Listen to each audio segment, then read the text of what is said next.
안녕하세요. 안녕하세요. 네, 오늘 우리가 오늘 저녁까지 세 번에 걸쳐서 제13장 남은 자손과 사명의 기본교리 내용을 배워보도록 하겠습니다. 여기 보면 이제 남은 자손이라는 표현이 있는데요. 남았다라는 것은 여러분들 어떻게 이렇게 좋은 뜻인 것 같습니까? 나쁜 뜻인 것 같습니다. 좋은 뜻인 것 같습니다. 우리는 이미 이 내용을 잘 알고 있기 때문에 좋은 뜻이지만 이 남았다라는 것은 때로는 또 안 좋은 표현으로 쓰이기도 합니다. 그렇죠? 남은 음식 이런 거. 그리고 나머지 공부. 하지만 여기서의 이 남았다라는 표현은 정말 하나님께서 선택하신 끝까지 모든 고난을 겪고 순결한 백성으로 남은 자들을 이야기하고 있습니다. 그래서 이 내용들을 함께 살펴보도록 하겠습니다. 우리가 기본교리 28개의 내용 중에서 이 교회론 가운데 13번째 남은 자손과 사명에 대해서 3일에 걸쳐서 함께 공부해 보도록 하겠습니다. 이 기본 신조에 있는 말씀 함께 읽어보도록 하겠습니다. 시작. 세계적 교회는 그리스도를 진실히 믿는 모든 사람들로 구성되었지만 마지막 시대, 즉 배도가 만연한 시대에 한 남은 자손이 하나님의 계명과 예수 믿음을 지키도록 불러냄을 받았다. 이 남은 자손은 심판의 때가 이르렀음을 알리고 그리스도를 통한 구원을 전하고 그분의 재림이 임박했음을 선포한다. 이 선포는 요한계시록 14장에 새 천사로 상징되어 있다. 그것은 하늘에서 심판하시는 사업과 동시에 일어나며 땅 위에서 회개와 개혁 사업을 완수한다. 모든 신자들은 이 전 세계적인 증거 활동에 각자의 역할을 담당하도록 요청을 받고 있다. 네, 그래서 이 교리를 통하여서 우리 교회가 왜 남은 자손이고 또 이 남은 자손의 사명이 무엇인지 다시 되새길 수 있는 시간이 되기를 바랍니다. 요한계시록 12장 1절로 5절을 보면 하늘에 큰 이적이 보이니 해를 옷 입은 한 여자가 있는데 그 발 아래에는 달이 있고 그 머리에는 12별의 관을 썼더라. 이 여자가 아이를 베어 해산하게 되매 아파서 애를 쓰며 부르짖더라. 하늘에 또 다른 이적이 보이니 보라 한 큰 붉은 용이 있어 머리가 7이요 뿔이 10이라. 그 여러 머리에 7 왕관이 있는데 그 꼬리가 하늘의 별 3분의 1을 끌어다가 땅에 던지더라. 용이 해산하려는 여자 앞에서 그가 해산하면 그 아이를 삼키고자 하더니 여자가 아들을 낳으니 이는 장차 철장으로 만국을 다스릴 남자라. 그 아이를 하나님 앞과 그 보좌 앞으로 올려가더라. 바로 이 마지막 시대의 교회와 또 예수님의 사역, 십자가의 죽음과 관련된 모든 내용들이 이 요한계시록 12장 1절부터 5절까지 있는 것을 확인할 수 있습니다. 큰 붉은 용이 나타나고 이제 막 태어나려고 하는 이 아이를 삼켜버릴 수 있다면 이 붉은 용은 승리할 수 있을 것이라고 생각하였습니다. 그 앞에 서 있는 여인은 해를 옷 입고 발 아래는 달이 있고 머리에는 12별의 이 면류관을 쓰고 있습니다. 이 여자가 낳을 이 남자 아이는 철장으로 만국을 다스릴 자라고 표현을 하고 있습니다. 그 용은 그 남자 아이를 죽이려고 달려들었지만 그의 노력은 수포로 돌아갑니다. 반면에 그 아이는 하나님 앞과 그 보좌 앞으로 올려갔다고 하는 거죠. 요한계시록 12장 13절 14절을 보면 이 용이 자기가 땅으로 내쫓긴 것을 보고 남자를 낳은 여자를 박해하는지라 라고 하고 있습니다. 그 여자가 큰 독수리의 2 날개를 받아 광야 자기 곳으로 날아가 거기서 그 뱀의 낯을 피하여 한 때와 2 때와 반 때를 양육한다라고 표현하고 있습니다. 이 경노한 용은 이 어머니에 대해서 진노를 쏟게 됩니다. 왜냐하면 이 엄마가 낳은 아이를 집어삼키지 못했기 때문이죠. 이 여자는 기적적으로 날개를 받아 하나님께서 특별히 예비하신 먼 곳으로 옮겨지게 됩니다. 하나님께서는 이 한때와 두때와 반때를 양육하신다라고 기록이 되어 있는데, 여기서 이 한때는 문자적으로 1년입니다. 그러므로 이 한때와 두때와 반때는 1년, 2년, 그리고 반년을 합쳐서 3년 반을 이야기합니다. 그리고 성경에서 순결한 여인은 하나님의 충성스러운 교회를 상징합니다.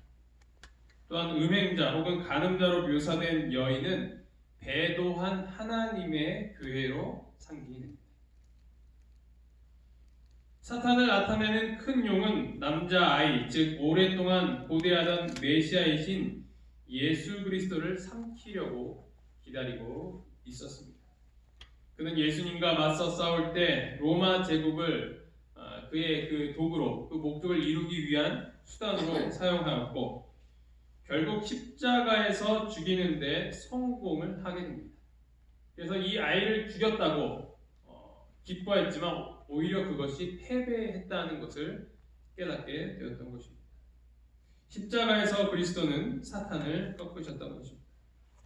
내가 또 들으니 하늘에 큰 음성이 있어 이르되 이제 우리 하나님의 구원과 능력과 나라와 또 그의 그리스도의 권세가 나타났으니 우리 형제들을 참소하던 자 곧 우리 하나님 앞에서 밤낮 참소하던 자가 쫓겨났고 또 우리 형제들이 어린 양의 피와 자기들이 증언하는 말씀으로써 그를 이겼으니 그들은 죽기까지 자기들의 생명을 아끼지 아니하였도다.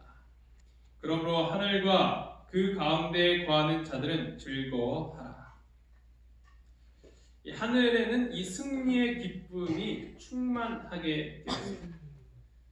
그런데 이 12절에 나온 것처럼 땅과 바다는 화가 있을 것이라고 기록하고 있습니다.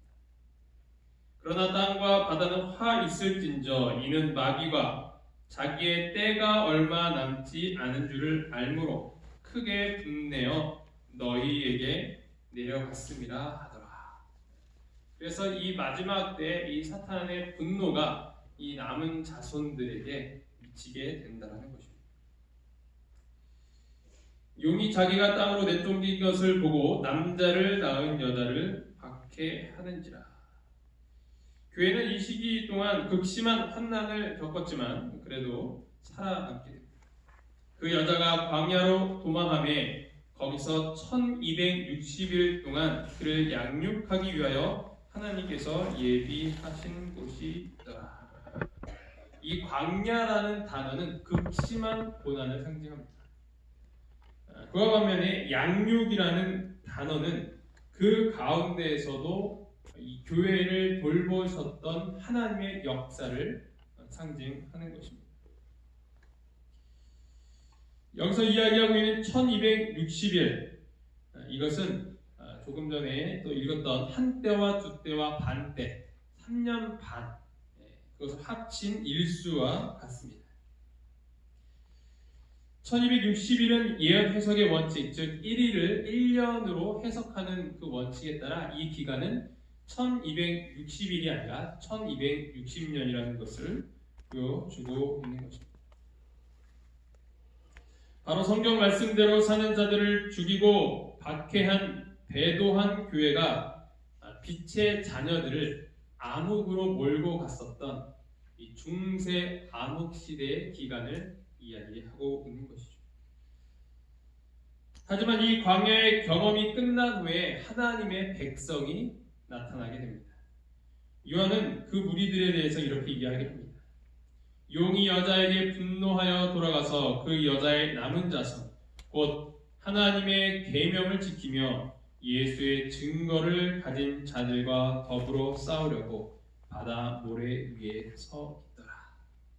이것이 마지막 시대 배도한 교회와 또 그에 맞서는 남은 무리의 그 모습들을 이야기하고 있는 것입니다. 오늘은 첫 번째로 대배도에 관련된 이야기를 먼저 해드리도록 하겠습니다. 그리스도인들은 이교 로마로 인하여서 핍박을 받게 됩니다. 그러나 그것은 이미 예언된 일이었습니다. 마태복음 24장 21절 22절 이는 그때에 큰 환난이 있겠음이라 창세로부터 지금까지 이런 환난이 없었고 후에도 없으리라. 그 날들을 감하지 아니하면 모든 육체가 구원을 얻지 못할 것이나 그러나 택하신 자들을 위하여 그 날들을 감하시리라. 내가 떠난 후에 사나운 이리가 여러분에게 들어와서 그 양떼를 아끼지 아니하며 또한 여러분 중에서도 제자들을 끌어 자기를 따르게 하려고 어그러진 말을 하는 사람들이 일어날 줄을 내가 아노라. 이 사나운 이리는 이 교회를 배도함으로 이끌게 되는 것입니다. 이러한 배도는 그리스도의 재림 전에 반드시 일어날 것이라고 바울은 이야기하고 있습니다. 데살로니가후서 2장 3절 4절 누가 어떻게 하여도 너희가 미혹되지 말라. 먼저 배교하는 일이 있고 저 불법의 사람 곧 멸망의 아들이 나타나기 전에는 그날이 이르지 아니하리니 그는 대적하는 자라. 신이라고 불리는 모든 것과 숭배함을 받는 것에 대항하여 그 위에 자기를 높이고 하나님의 성전에 앉아 자기를 하나님이라고 내세우느니라. 심지어 이 바울의 시대 동안에도 제한적이긴 하지만 이미 활동을 하고 있었습니다. 악한 자의 나타남은 사탄의 활동을 따라 모든 능력과 표적과 거짓 기적과 불의의 모든 속임으로 멸망하는 자들에게 있으니 이는 그들의 진리의 사랑을 받지 아니하여 구원함을 받지 못하느니라. 이 배도한 조직체가 어떻게 생겨났는지 역사적으로 함께 살펴보도록 하겠습니다.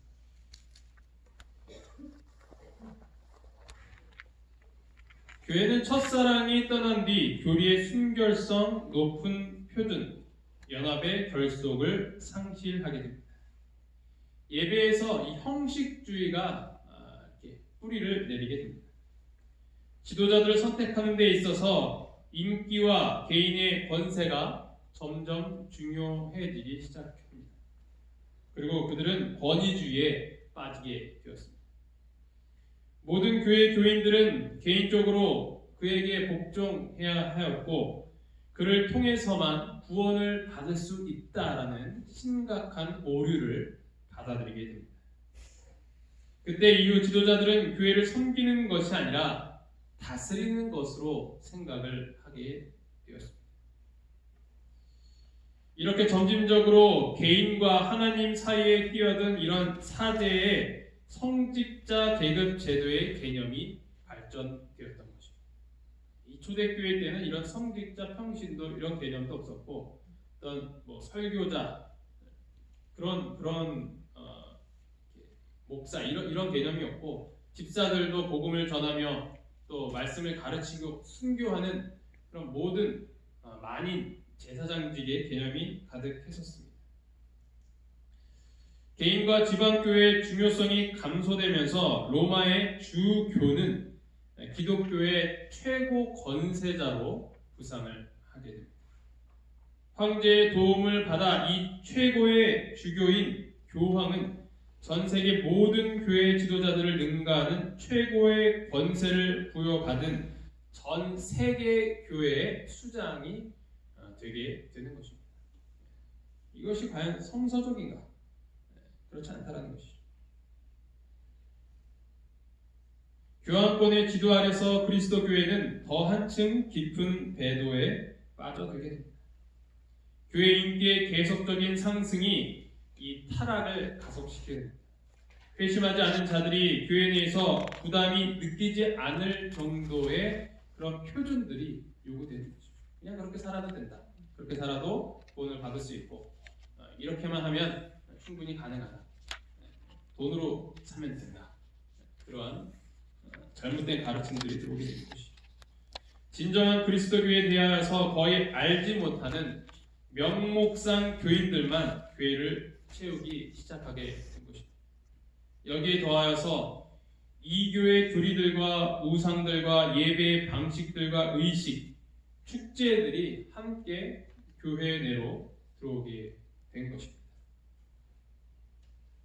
이교주의와 그리스도교 사이의 타협은 결국 불법의 사람, 즉 진리와 오류의 혼합체인 거대한 거짓 종교 제도의 형성을 가져오게 된 것입니다. 그래서 더 이상 이 배도한 교회는 이 성서적인 그런 기초에 입각해서 그들의 교리나 그런 체계들을 세울 수 없기 때문에 교회가 성경보다 그 권위가 더 있다. 그러한 교리를 가지게 되는 것입니다. 그래서 교회가 성경을 고칠 수 있게 되는 것입니다. 그래서 십계명도 고치고 그렇게 할 수 있는 것입니다. 그것에 대해서 전혀 거리낌이 없습니다. 오히려 그렇게 성경대로 살지 못하는 개신교회가 있으면 그것을 오히려 공격합니다. 당신들은 성경대로 살면서 왜 안식일은 지키지 않는가? 오히려 그렇게 얘기를 하는 것이죠.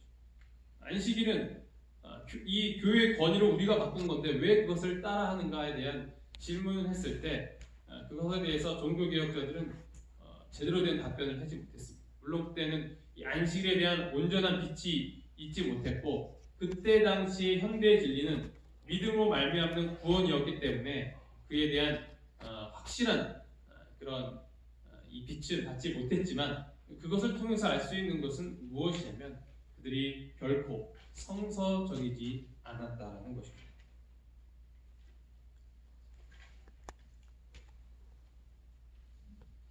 고통당하는 교회. 아구스티누스는 그의 이 고전 하나님의 도성이라는 이 책에서 전 세계 국가를 다스리는 보편적 교회라는 이 카톨릭 이상을 제시하게 됩니다. 그 사상은 이 교황권 신학의 기초를 놓게 되는 것이죠. 또 유스티니아누스 황제는 이 서기 533년에 이 로마의 주교를 모든 교회의 수령으로 선포하게 됩니다. 533년에요. 또한 이단자들을 뿌리 뽑는 데 있어서 교회의 영향력을 인정을 하게 됩니다. 쉽게 설명하면 이 대한민국 대통령이 우리 연합회장님에게 그 이단들을 척결하는 어떤 그런 법적 권한을 주는 거예요. 그럼 좋겠죠? 이렇게 이단 구속하는 사람들 있으면 이제 추적해가지고 너 이런 거 했으니까 너 법적인 해서 너는 파면이야. 너는 안 돼. 이러면 그 사람은 연합회장님 앞에서 무릎 꿇고 빌어야 돼요. 제발 용서해 주세요. 그래야지 직장에서나 이런 것들이 복직을 할 수 있는. 예를 들면 그렇다는 거죠. 말이 안 되는 일이죠. 그때 그만큼의 이런 권력을 갖게 되었던 것입니다. 유스티니아누스의 장군 이 벨리사리우스가 서기 538년에 가톨릭 교회의 발전을 저해하는 동고트족의 통제에서 이 로마 주교를 해방시키는 일을 하게 됩니다. 그때가 언제냐면 538년입니다. 그러면서 이 533년에 유스티니아누스 황제의 포고령, 로마 주교를 이렇게 모든 교회 수령으로 선포하는 그 포고령이 그에게 부여했던 그런 모든 정권들, 그런 권력들을 이때 본격적으로 실어주게 되는 것입니다. 이렇게 함으로써 교황청의 권세를 증가시킬 수 있었고 성경에 예언된 1260년에 그 시작점이 여기서 되는 것입니다. 이것에 대한 이 교황이 얼마나 큰 권세를 갖고 있는지에 대한 그 내용을 어떤 사건에서 확인할 수 있냐면 이 사진에서 나오는 것처럼 카노사의 그룹, 역사를 공부하신 분이라면 충분히 하시는 내용이고 중학교 내용 역사 세계사에서도 나오는 것입니다.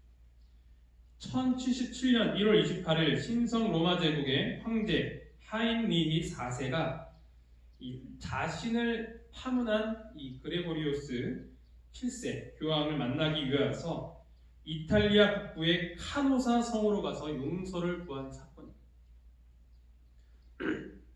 교회 성직자 임명권인 서임권을 둘러싸고 이 독일 왕과 교황이 서로 이제 대립을 하게 되었던 것이죠. 이것으로 인하여서 그는 파면을 당하게 됩니다. 너는 안 돼 하고 하니까 그게 뭐 이렇게 중요한 것인가라고 생각할 수 있지만 그것으로 인해서 모든 사람들이 자신에게 등을 돌리고 권력이 사라지길 위기에 처하게 되는 것이죠. 왕을 내줘야 되는 상황이었어요. 그래서 그가 어떻게 했냐면 이 추운 겨울 1월 28일이니까요. 추운 겨울이죠. 눈밭에서 맨발로 이 사도승들이 입는 그런 얇은 옷, 그런 고회복을 입고 엎드려서 용서를 구하게 됩니다. 며칠 동안이면 3일 동안 대통령이 연합회장님한테 가가지고 용서해 주세요 하고 3일 동안 석고대죄하는 거예요. 그만큼 이 교황권의 권력이 셌다라는 거죠. 중세 시대.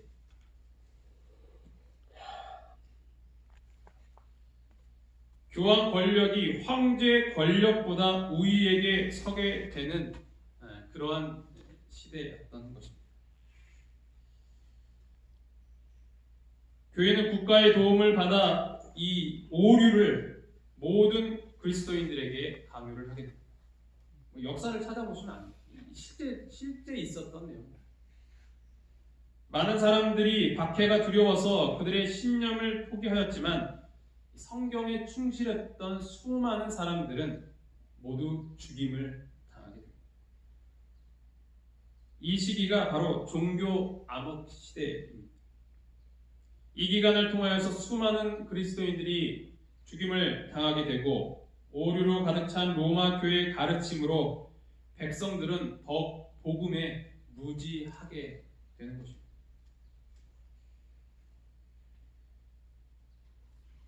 그러나 16세기에 종교개혁이 일어나게 되고 로마 교회의 권위와 위신에도 큰 타격을 주게 됩니다.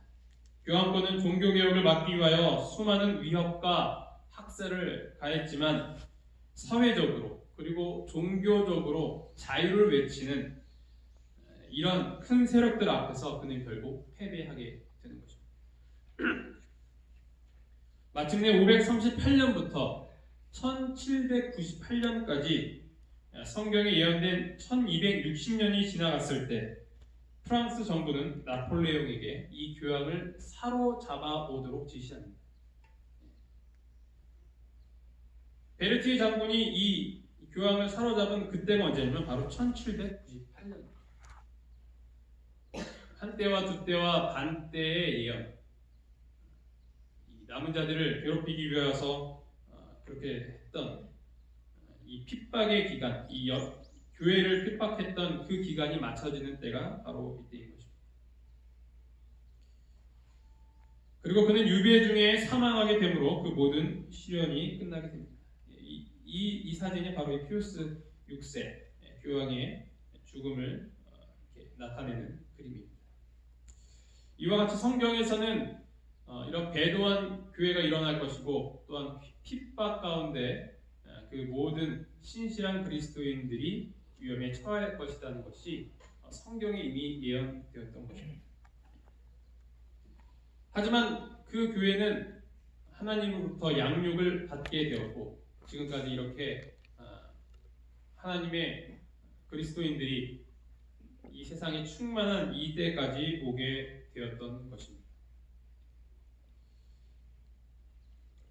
내용이 불편한 부분도 있을 수도 있을 것입니다. 하지만 이것이 역사적인 사실이고 성경에 예언되어 있는 그대로의 내용이기 때문에 가감없이 말씀을 드렸습니다. 우리가 이 마지막 때에 어떠한 생각을 갖고 어떠한 신념을 살아가야 할 것인지를 다시 한번 생각해야 될 것이며 남은 이틀 동안 그럼 남은 자손의 사명이 무엇이고 또 그 남은 자손이 출현하게 되기까지 했던 그런 배경들이 무엇인지 살펴보는 시간이 되기를 간절히 바랍니다. 기도하시겠습니다. 하늘에 계신 하나님 아버지, 오늘 저희에게 남은 자손의 사명에 대해서 또 생각할 수 있도록 도와주셔서 감사합니다. 1260일 동안 배도한 교회의 핍박에 맞서 싸워하였던 그 수많은 신실한 그리스도인들을 오늘 다시 생각하며 저희도 그러한 주님의 그 길을 따라가는 신실한 자들이 될 수 있도록 저희에게 믿음을 더하여 주시옵소서. 아멘. 이 마지막 때가 될수록 저희가 더 바라봐야 하고 더 고대해야 하는 것이 무엇인지를 잘 깨달을 수 있도록 하여 주시고 이 말씀을 통하여서 저희가 더욱 하나님께 충성된 삶을 살 수 있도록 인도하여 주시옵소서. 아멘. 이 모든 말씀 예수 그리스도의 이름으로 간절히 기도합니다. 아멘.